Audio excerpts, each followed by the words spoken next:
ഇവിടെ കൂട്ടുകാരോട് സംസാരിക്കാൻ പോലും സമയമില്ല. അപ്പോഴാണ് പ്രാർത്ഥന. ഫോൺ വെക്കും.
കുറച്ച് ദിവസങ്ങൾക്ക് ശേഷം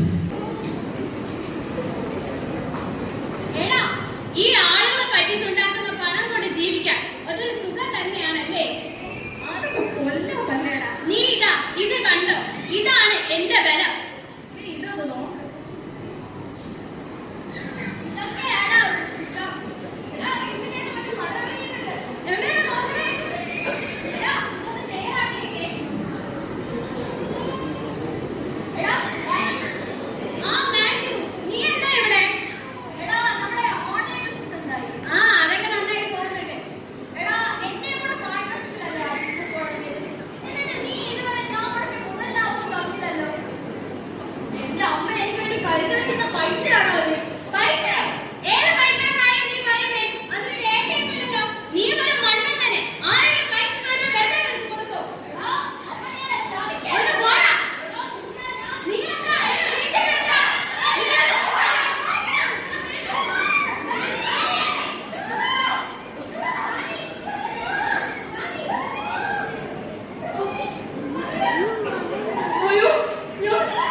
ദീർഘകാലത്തെ തടവ് ശിക്ഷയ്ക്ക് വിധിക്കപ്പെട്ട മാത്യുവിന്റെ മാനസിക നില വർഷങ്ങൾ കഴിയുന്തോറും വല്ലാതെ താളം തെറ്റി.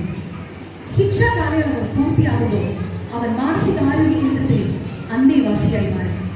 അവിടുത്തെ ചികിത്സകൾ അവനെ ആ പഴയ മാത്യുവിലേക്ക് കൊണ്ടുവരികയാണ്.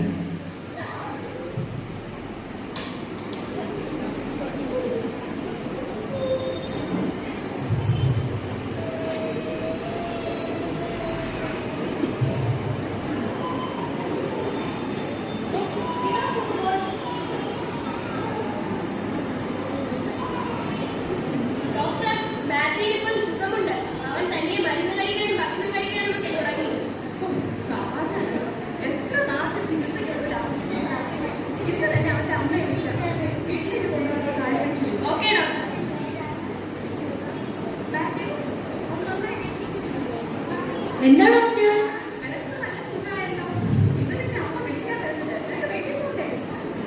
എന്റെ അമ്മ വരുന്നുണ്ടോ ഡോക്ടർ? എനിക്ക് എന്റെ അമ്മയെ കാണണം. എന്റെ അമ്മ പാടുന്ന പാട്ട് എനിക്ക് എന്തിഷ്ടാണെന്നോ. എനിക്ക് ശരിക്കും ഓർമ്മ കിട്ടുന്നില്ല ഡോക്ടർ. ഞാനൊന്ന് ഓർമ്മിച്ച് നോക്കട്ടെ.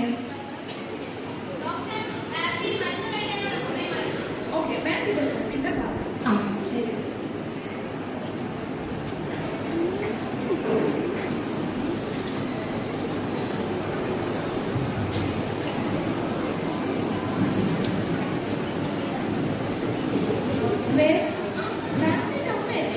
അതെ, ഇപ്പൊ നിങ്ങളുടെ കാര്യം പറഞ്ഞ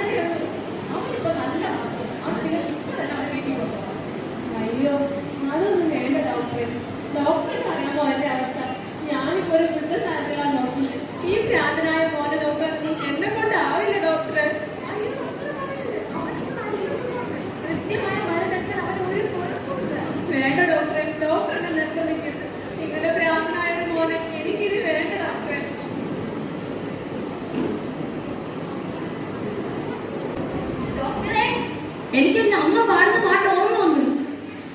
ആരും സഹായമില്ലെല്ലാവരും പാരിൽ കണ്ടും കാണാതെ പോകുന്നവർ, എന്നാൽ എനിക്കൊരു സഹായകൻ വാനിലുണ്ടെന്നറിഞ്ഞതിലുല്ലാസമേ. എന്റെ അമ്മ വന്നോ ഡോക്ടർ?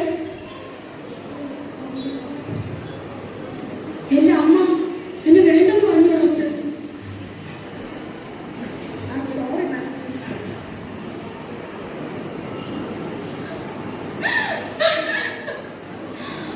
ആദ്യം എന്റെ പപ്പ പോയി, ഇപ്പൊ ഇതാ എന്റെ അമ്മ. എനിക്കാരുമില്ല. ഞാൻ അനാഥനാണ്. എന്നെ തേക്കാൻ ആരുമില്ല.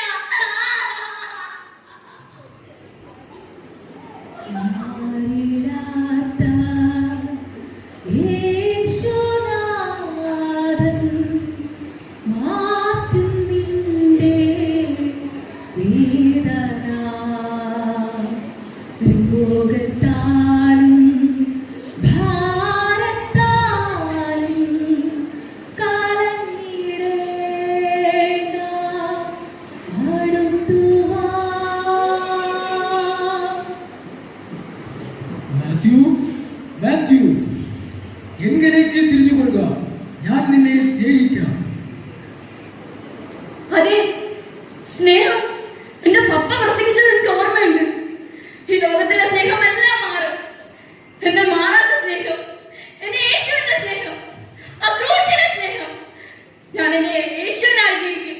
ഞാൻ എന്റെ യേശുവിനായി ജീവിക്കും. പ്രിയരേ, ദൈവസ്നേഹം മനുഷ്യന്റെ അർഹതയോ പ്രവൃത്തികളെയോ ആശ്രയിക്കാത്തതും നിബന്ധനകളില്ലാത്തതുമാണ്. മനുഷ്യൻ പാപത്തിൽ വീണപ്പോഴും ദൈവം അവനെ ഉപേക്ഷിച്ചില്ല, മറിച്ച് രക്ഷാപദ്ധതി ഒരുക്കി ക്രിസ്തുവിലൂടെ ആ ദൈവസ്നേഹത്തെ വെളിപ്പെടുത്തി. ആയതിനാൽ ക്രിസ്തുവിന്റെ മാറാത്ത സ്നേഹത്തെ മാതൃകയാക്കാം എന്ന ആശയത്തോടെ ഞങ്ങളുടെ ലഘുനാടകം ഇവിടെ പൂർണ്ണമാകുന്നു.